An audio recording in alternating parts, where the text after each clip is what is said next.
You ask Tiger to solve. This deals with linear equations with one unknown.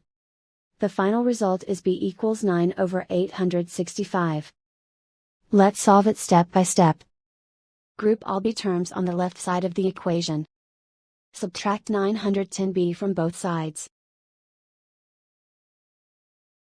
Group like terms. Simplify the arithmetic.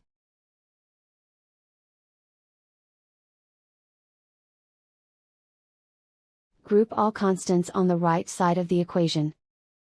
Subtract 9 from both sides. Simplify the arithmetic.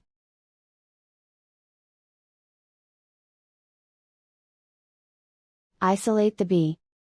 Divide both sides by -865. Cancel out the negatives. Simplify the fraction. Cancel out the negatives. And so the final result is b equals 9/865.